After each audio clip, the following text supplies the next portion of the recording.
Olá, seja bem-vindo a mais um episódio nosso do Pare e Pense Podcast. Se você já foi abençoado por uma das nossas conversas aqui, faz um favor pra gente, já coloca um like aqui, deixa nos comentários, já fui abençoado por vocês, grato por esse podcast, e manda pra alguém, porque quando você faz esses steps, esses passos, o YouTube entende que isso é um conteúdo relevante, ele começa a espalhar para mais pessoas. E se você tá aqui pela primeira vez, seja muito bem-vindo. O nosso intuito é sempre que você seja alcançado pela palavra de Deus, que ele fale através do nosso bate-papo aqui ao seu coração. Esse é sempre o nosso alvo, né, pastor? É isso aí. Boa tarde, nosso desejo é esse, que você, quer dizer, boa tarde, eu não sei que hora que você vai ouvir, pode ser de manhã, bom dia, boa noite, mas como o Matheus falou, o nosso desejo é esse, é que você seja abençoado, né, Mestre? Que os assuntos que a gente tratar aqui possam alcançar você. E o Matheus estava falando sobre o nosso site, onde os podcasts ficam. Os seus comentários, eles não só nos ajudam, como eles nos estimulam. Eu estava aqui olhando aqui alguns agora, os comentários que vocês fazem. Muito obrigado. É isso aí. E nesse mês, ó, o Matheus tá de amarelo. Qual que é a razão aí, né? É o mês, né? Setembro, mês de prevenção ao suicídio. Mês de prevenção ao suicídio. Matheus tá de amarelo. Por isso eu não tô, porque eu não tenho uma camiseta amarela, uma blusa amarela. Podia ter arrumado uma camisa amarela, não pensei em comprar. Mas nós vamos conversar hoje sobre suicídio. Sim. Sobre as pessoas que antecipam a sua vida por causa do desespero que estão vivendo, né? Então, se você achar que esse assunto pode interessar alguém, você vai depois, por favor, passar ele para alguém, né? Neto, mas você me disse que pensou um pouco, não sei se conversou com alguém, olhou alguma coisa.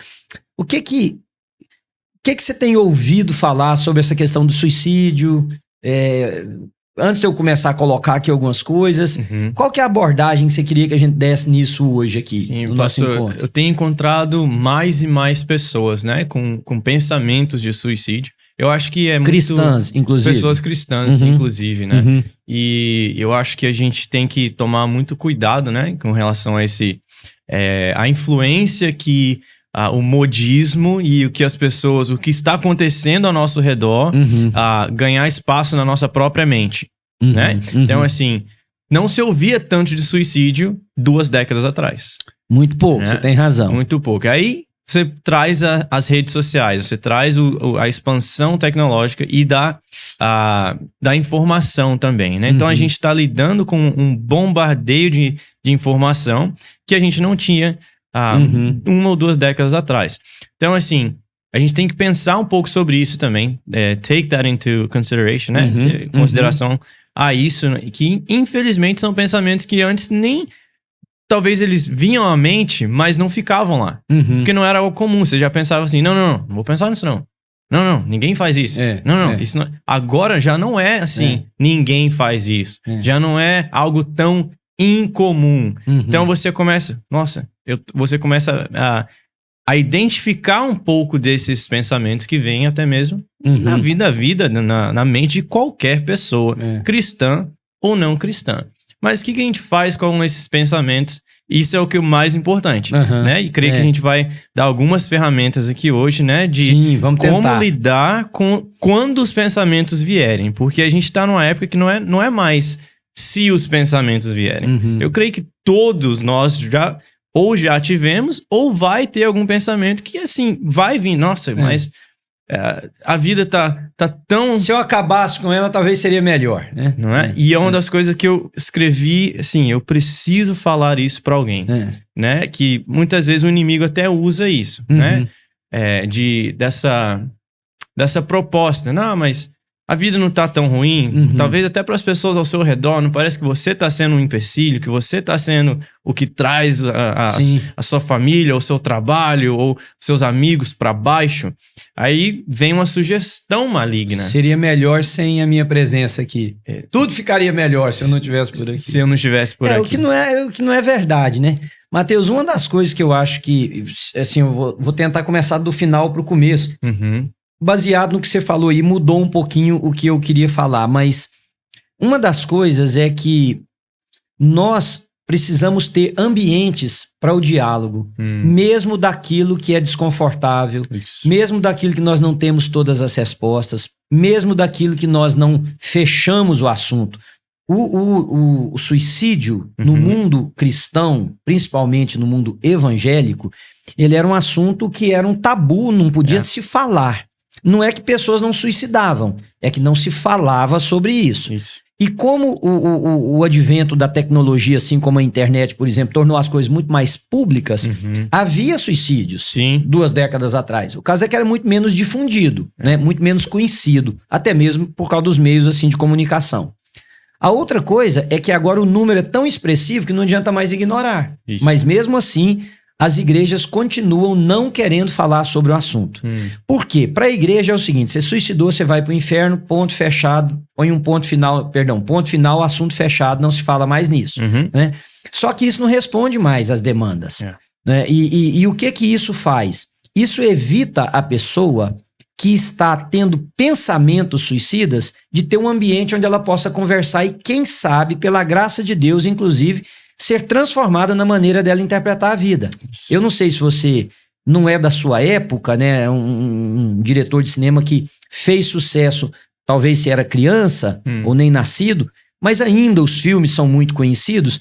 But Jean-Luc Godard, você já viu falar desse diretor de cinema? Faleceu a semana passada por suicídio assistido, né? Aqui na Suíça é permitido, então como ele era cidadão francês e suíço, ele foi para uma clínica na Suíça, num apartamento dele, e depois, com a assistência de um médico, ele cometeu suicídio. Por quê? Muito interessante ler a reportagem. Ele estava com alguns problemas físicos que estavam causando nele uma diminuição da qualidade de vida e algumas outras coisas. Ou seja, para muitas pessoas o suicídio é um remédio. Por quê? Porque nós criamos uma sociedade narcisista. Veja, eu não estou aqui usando a experiência de um homem respeitado e que enfim morreu para fazer disso um sensacionalismo, mas não, a vida tem de sabores. A saúde deterioriza, a gente tem dores, a gente tem sofrimento, a gente tem perseguições, justas ou injustas. A gente tem consequências das nossas atitudes, boas ou ruins. Mas o que nós estamos fazendo desde a criança? Nós estamos cercando a pessoa de um pensamento de que a vida tem que favorecê-lo em tudo, que ele tem que ser bem-sucedido. E a igreja, de certa forma, colabora para isso, porque as mensagens são de triunfalismo. Você vai vencer tudo. Você é cabeça e não é cauda. Onde você pisar a planta dos seus pés, tudo é seu. Você não vai ter dores, você não vai ter sofrimento. O que nós estamos fazendo? Nós estamos idealizando uma vida que não é real. E as pessoas estão comprando aquilo. Não é a igreja só, é a sociedade. Pais criam filhos em uma bolha. O menino não pode chorar. O menino não pode ter uma falta. O menino não pode querer um presente, e mesmo que os pais possam, os pais dizem, não vamos dar. Para que ele não acostume que a vida vai lhe dar tudo. Não, os pais têm que dar tudo. Esse menino não pode ter chateação nenhuma. Esse menino ele é frágil. Se ele chorar muito, ele morre. Então o que nós estamos criando? Um povo que o dia que a vida bate do jeito que bate, a pessoa não aguenta, ela não tem resiliência. Ela não tem estrutura, ela não se organizou para o sofrimento, ela não se organizou para as dores. E aí, o que ela faz? Ela busca a saída que ela sempre buscou na vida, a saída mais fácil. E a saída mais fácil, eu vou parar de sofrer, eu vou tirar minha vida, eu paro de sofrer. Né? Porque muitos adolescentes que eu conversei, jovens, que me falaram, eu pensei em suicídio, eu perguntava, por quê? O que você queria com o suicídio, realmente? E no fundo, Matheus, 98% deles, 99% dizia o seguinte, eu não estou satisfeito com a vida que eu tenho, eu quero acabar com esse sofrimento, eu quero acabar com esse problema, eu sou um problema para minha mãe, eu sou um problema para meu pai, eu sou um problema para mim mesma, na escola ninguém gosta de mim, eu estou sendo taxada de gordinha, de magrinha, de feinha, de altinha, de baixinha, de qualquer coisa, não quero mais isso, vou acabar. Ou seja, tornou-se uma resposta mais fácil para os problemas da vida. Entende o que eu estou dizendo? Sim. E associado a isso, nós não temos quer dizer, aqui na New Life eu louvo a Deus porque a gente pode falar sobre isso, mas na maioria das igrejas nós não temos um ambiente para discutir sobre o suicídio. Ou a gente diz, suicidou, vai para o inferno, ponto final, acabou. Ou a gente não trata do assunto para saber razões, para tentar direcionar esse adolescente, esse jovem, esse homem, essa mulher. E também associado a isso, nós temos um aumento exacerbado da depressão de modo geral, né? Hoje, só para você ter ideia, né? Estima-se que em qualquer ambiente, 60 a 75% das pessoas daquele ambiente. Nós estamos falando de família, nós estamos falando de empresa, nós estamos falando de igreja, nós estamos falando de escola. De 60 a 75% das pessoas daquele ambiente ou estão passando por qualquer processo depressivo, desde uma ansiedade a uma depressão muito forte. Agora você imagina. Então isto está desencadeando cada vez mais uma procura pela morte. Porque quem tem depressão está realmente sofrendo. Sim. A pessoa não vê beleza na vida. A pessoa não se acha útil, não se acha parte de nada.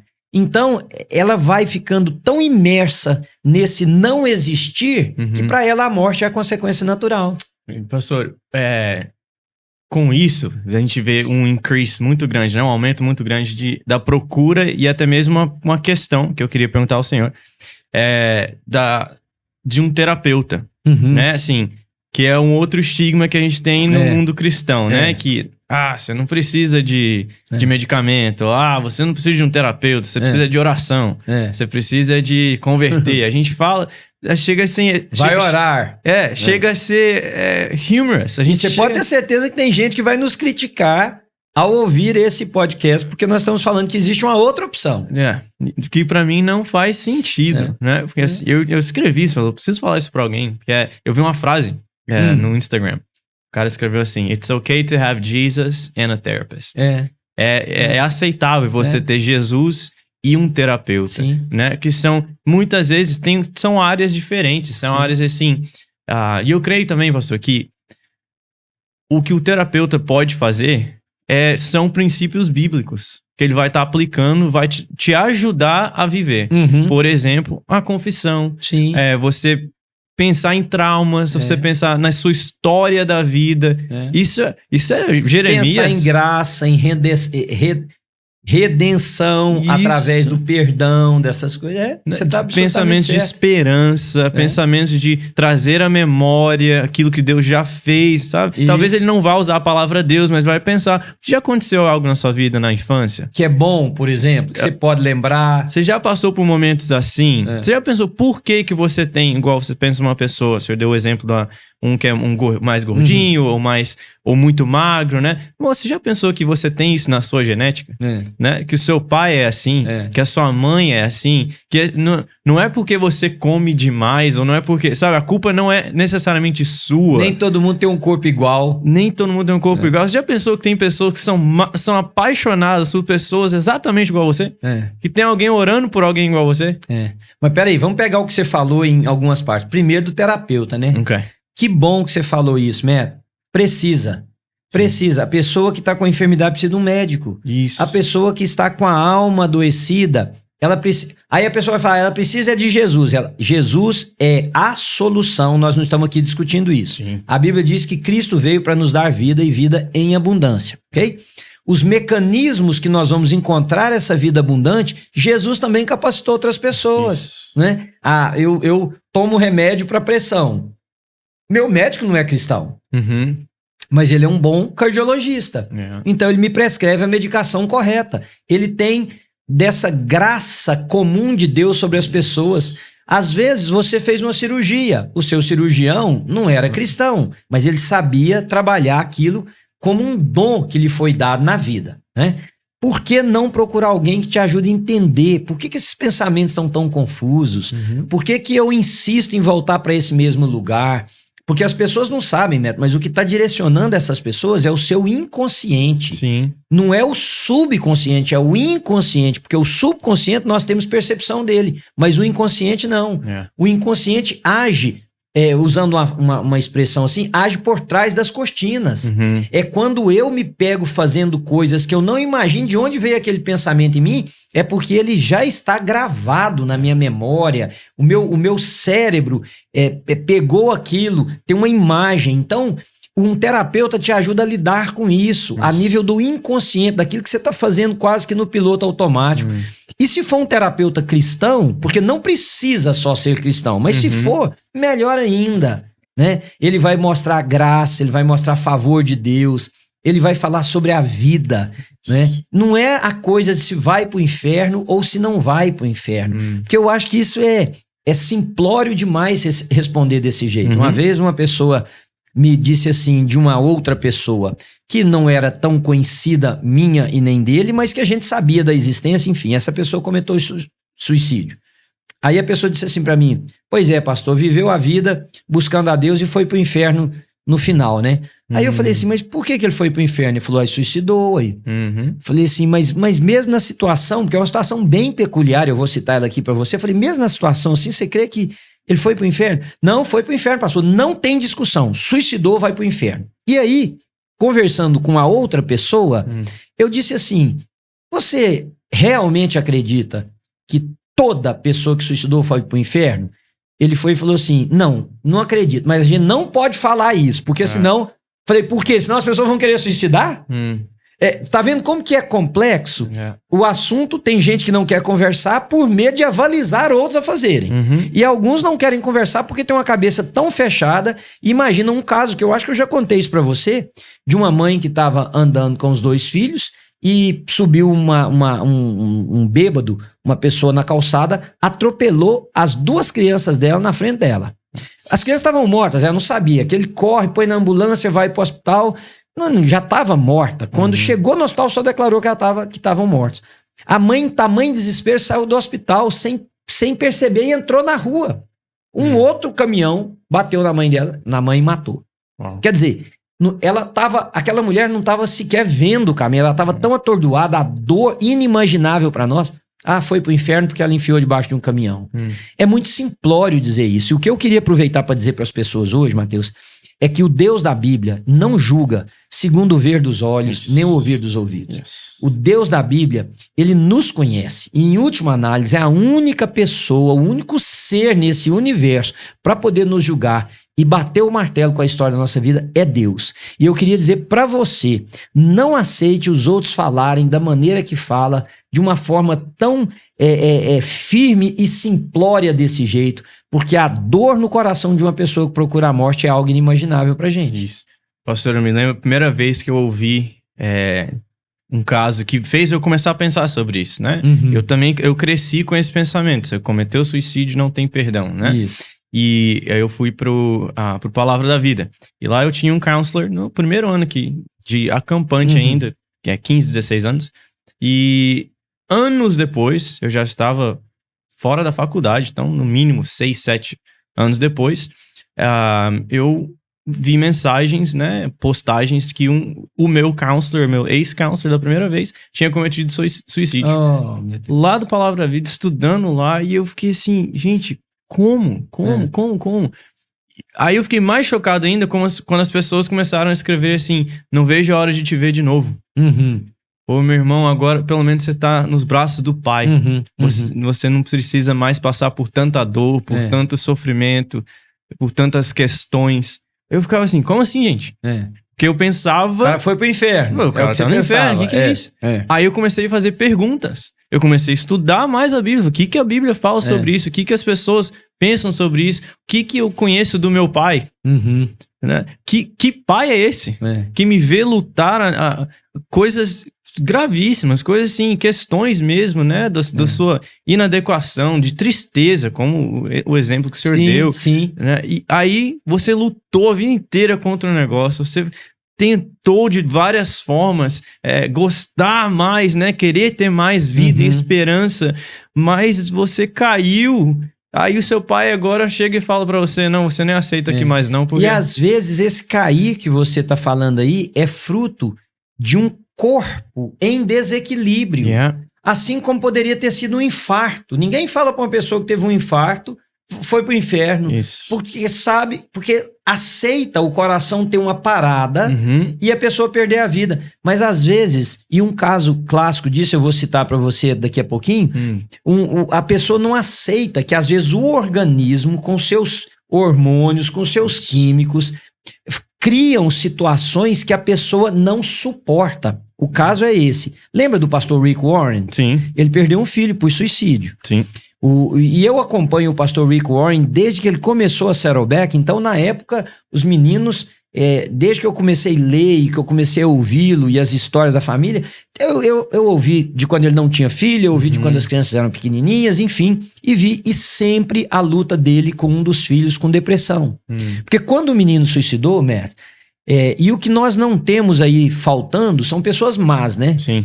Pessoas que foram nos comentários das redes sociais, nos vídeos dele, colocou aí, ó, ficou preocupado só com a igreja, perdeu o filho, ganhou as pessoas tudo e o menino, de certo, não teve pai, suicidou. E tanta coisa que eu fico imaginando o quanto deve ter massacrado aquele homem e a mãe dele, a esposa dele, que se chama Kate. Que já tava sem dor, né? Não, que tinha perdido o filho. Tal. Aí um dia ele fez um depoimento.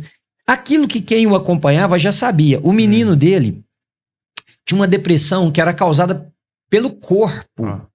E por ser pastor de uma comunidade que teve alguns dos homens mais ricos desse país, né, foram membros lá da Saddleback, ele teve acesso a psiquiatras dos melhores, a médicos, fizeram de tudo, Matheus, de tudo.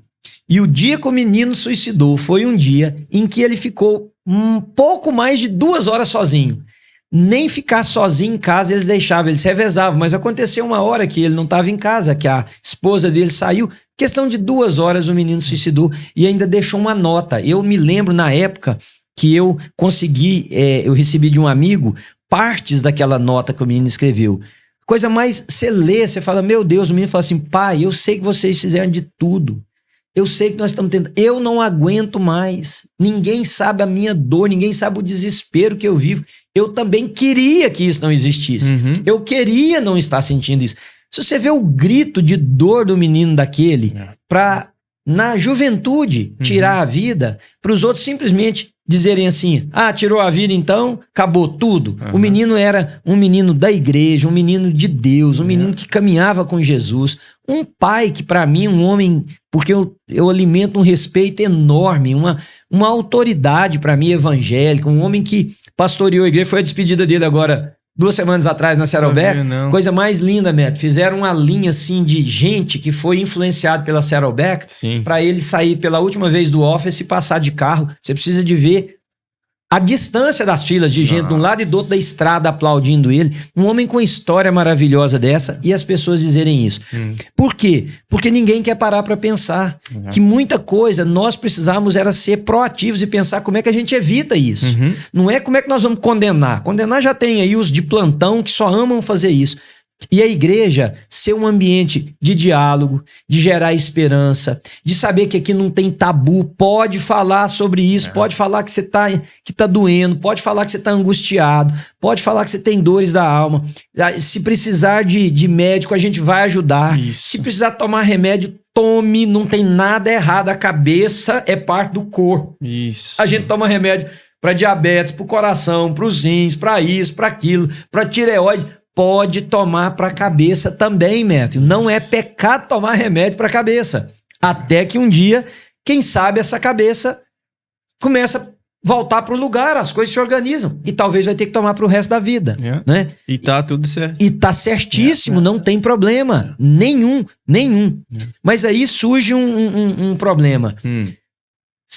Eu não sei se você tem percebido, quando você vê sobre suicídio, você tem a curiosidade de olhar a faixa etária? Não, faz tempo que eu não checo. Olha, suicidou um DJ muito conhecido pouco tempo atrás, né? Não sei se você viu sobre ele, 20 e poucos anos de idade, e assim, uma coisa chocante. E aí eu fui ver depoimentos de amigos que diziam que ele fazia todo mundo celebrar daquele jeito que ele fazia nas festas, mas que ele mesmo carregava uma tristeza muito grande e que ninguém ao redor percebia, enfim. Hoje, Matheus, uma porcentagem eu diria 2/3 dos suicídios estão abaixo de 30 anos de idade. Sim. Exatamente essa geração que nós estamos falando. E aí o que acontece? Tem um conflito geracional. Pessoas da minha idade, eu não tive tempo nem de pensar em suicidar, não tinha como.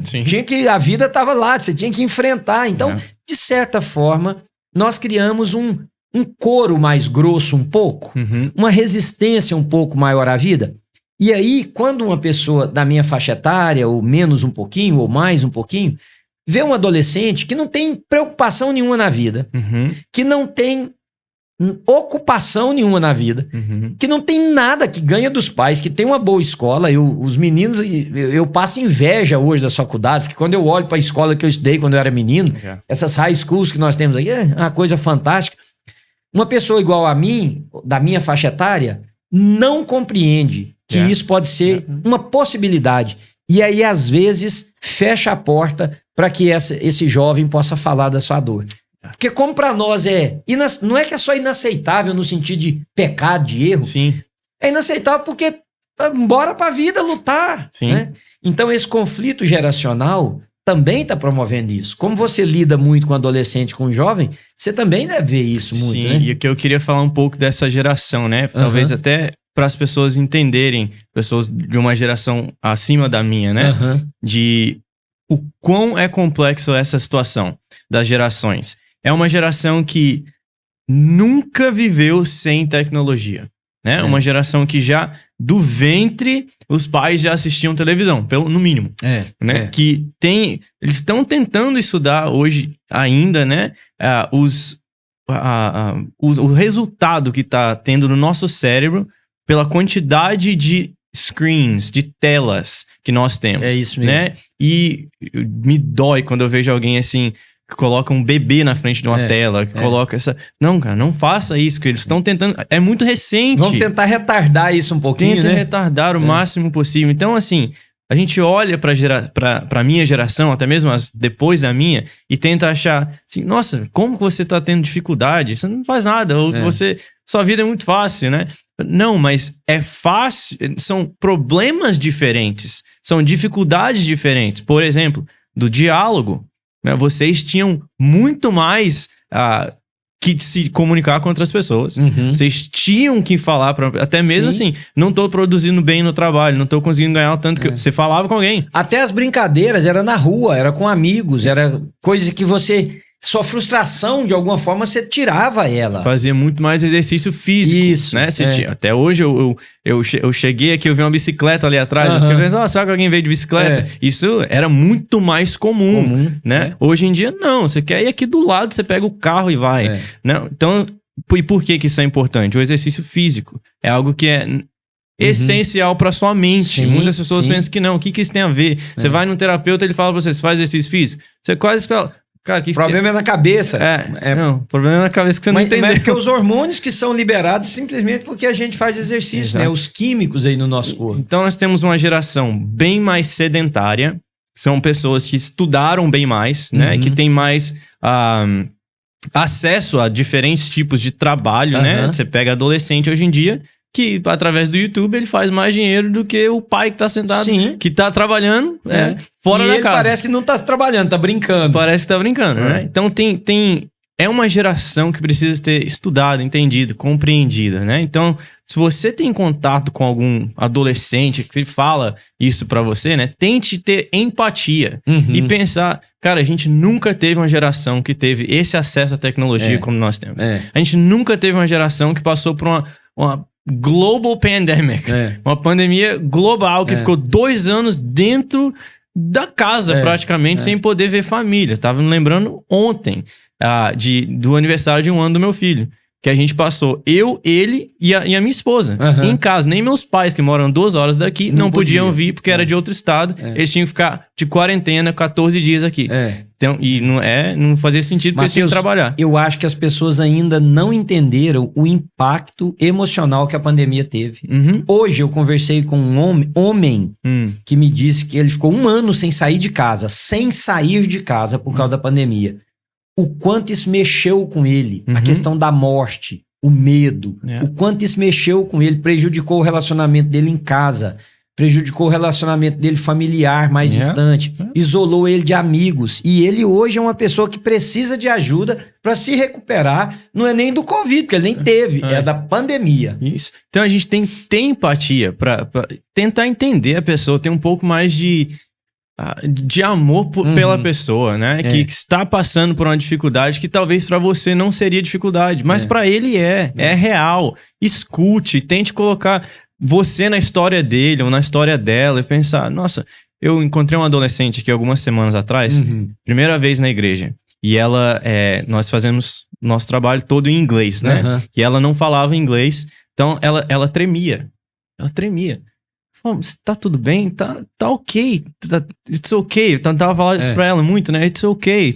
Eu estou aqui. Sua mãe já tá chegando, ela não tinha celular aqui ainda. Falei, aí eu vi que ela tinha ansiedade de estar num lugar público, né? Com pessoas que ela não conhecia. E a mãe não estava no mesmo local que ela. Uhum. E eu sentei com ela, acalmei ela. Falei, tá ok, você tá sentada aqui. Já pedi alguém pra chamar sua mãe. Ela vai vir, vai estar aqui daqui a pouquinho. Mas assim, ela tinha essa ansiedade. Dá pra ver que assim, ela tava... Aí a mãe veio falar comigo, muito obrigado. Ela correu nos braços da mãe. Uhum. Talvez a gente olhava pra uma pessoa assim e achava, nossa, não pode esperar um pouquinho, por exemplo. Que impaciente, isso é coisa de adolescente mesmo. Não, cara, você tem que pensar, essa menina tá passando por algo, ela passou 2 anos daquela formação no cérebro dela, talvez dos 11, 10, 12 anos, onde é muito importante ela ter contato social, ela não teve, ela teve 0. É como se ela não tivesse desenvolvido a sociabilidade dela por 2 anos. Não desenvolve mesmo. Né? E você já tem uma geração que já usa tanto o celular e menos a interação pessoal, assim, física, né? E aí você pega 2 anos de pandemia, onde ela foi forçada a não ter ou quase nenhum contato, né? Uhum. Aí você tem pessoas isoladas, pessoas que são julgadas muitas vezes, né? Por outras gerações, por pessoas que simplesmente não pensam na dor do outro, não pensam na caminhada do outro. A nossa geração mais velha precisa desenvolver empatia por isso aí, sabe? Isso. Amar e se envolver. E como igreja, Meta, a gente cumpriu o nosso papel, que é o papel de gerar vida. Jesus veio para que nós tivéssemos vida e vida em abundância. Tudo aquilo que nós pudermos desenvolver para promover vida vai cumprir o chamado que nós temos como igreja.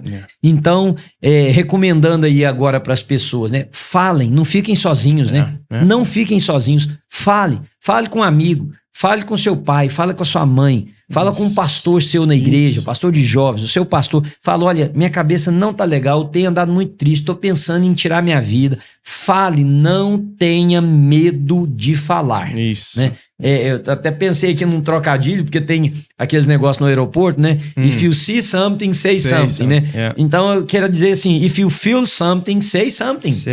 Não fica parado nisso, né? Por outro lado, nós das igrejas sabermos ou nos responsabilizarmos pela vida de outros, né, Matt? Porque nós também estamos muito vivendo pro nosso mundo só. Né? É aquilo que eu falei no culto ontem, cada um por si, Deus por todos. Não, nós somos responsáveis uns pelos outros. Quando Deus veio, ele perguntou, cadê seu irmão? Lembra que Deus perguntou para Caim, cadê seu irmão?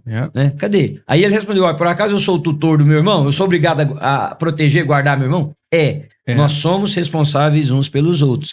E com essa responsabilidade, quem sabe, e eu e você estamos falando do ambiente da igreja, quem sabe as igrejas terão mais voluntários, né? Os adultos vão pensar mais em se envolver com adolescentes e com jovens. Quem sabe, toda igreja tem um terapeuta, tem um psicólogo, tem alguém que pode ajudar. Quem sabe essas pessoas se voluntariam, porque pode tirar alguém da morte.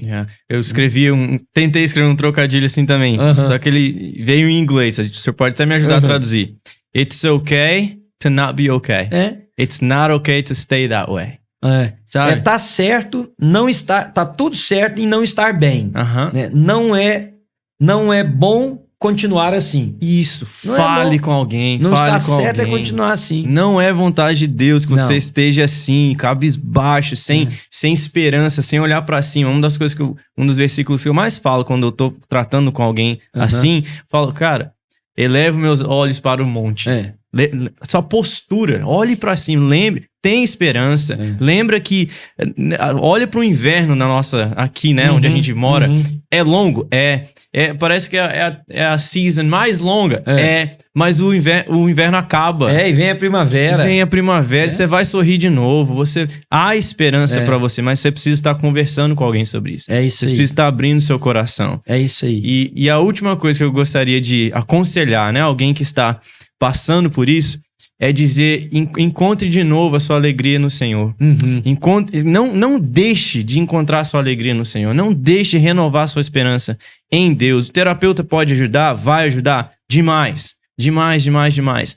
Mas precisamos mais ainda do agir de Deus no nosso coração. Sim. Renovando a nossa esperança. Talvez até mesmo para o nosso tempo sozinho com Deus, ele falar, procura esse irmão, fale com a sua esposa, fala com o seu pai, se abra com alguém, né? Porque você vai ver exemplos bíblicos onde alguém teve que falar com outra pessoa. Ou quando Tiago disse, confesse para um irmão, não necessariamente para Deus, fale para um irmão, caminhe com ele. Porque a confissão para o irmão, diferente da confissão para Deus, porque o irmão não pode perdoar pecados, é exatamente para que a gente tenha compreensão, né? Quando a gente fala, a gente pensa duas vezes.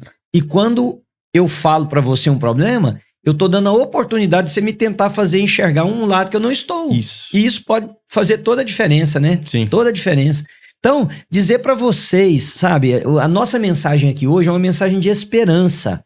É dizer para você que Jesus te ama, é que essa dor sua, por mais real que ela seja, não precisa ser definitiva. Você pode viver e viver melhor. Há caminhos para isso. Mas como o Mateus acabou de colocar, nós cremos que o caminho último, a coisa mais importante, toda e qualquer terapia tem que nos levar para uma pessoa, que é Jesus de Nazaré. Porque em Jesus de Nazaré é que todo esse processo vai encontrar realmente a sua estabilidade. Então você hoje que está passando por essa dor, por essa tristeza, não fique sozinho, procure alguém, fale, converse, busque a Deus, porque você não precisa tirar a sua vida. Tem esperança e tem muita esperança, né? Então, Neto, para a gente poder encerrar 2 minutinhos, 3 minutinhos aqui, o que você acha, como mais jovem, que seria uma coisa mais importante que a geração mais velha poderia fazer para ajudar os mais jovens nesse processo de manutenção da vida, preservação da vida, perdão? Eu acho que o senhor já falou, empatia. Pense na próxima geração não como uma geração difícil, não, é uma geração única. A gente nunca passou pelo que estamos passando. A gente nunca teve uma geração que do ventre, como eu disse, até a sua adolescência, a juventude, já tem contato à tecnologia. É uma geração que não sabe o dom do silêncio. O dom de você sentar num trem e não ter um celular para você. Aliás, quando eles não estão com o celular, estão tendo ansiedade, né? Pela ausência do celular. É o mesmo sentimento de um vício. Isso. É aquele withdraw, né? Como é que fala em português? É o... esqueci a palavra. Quando a pessoa deixa de usar, né? Isso.